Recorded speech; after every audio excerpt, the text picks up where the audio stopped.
Hello guys, welcome to Tactim channel. Hope you're doing well. In this video I'm going to show you how to use all the features in Gemini mobile app.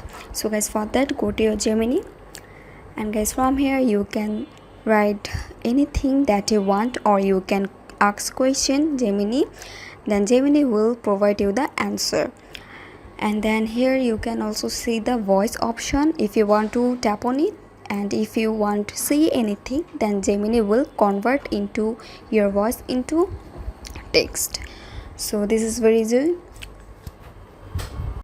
And then here you can see the plus icon. If you tap on it, here the camera option, you can click any photo and you can send it. Also you can choose your photos from your gallery. Also you can attach here your files, and also you can upload the drive upload here on the Gemini. So guys, that's how you can do all the features.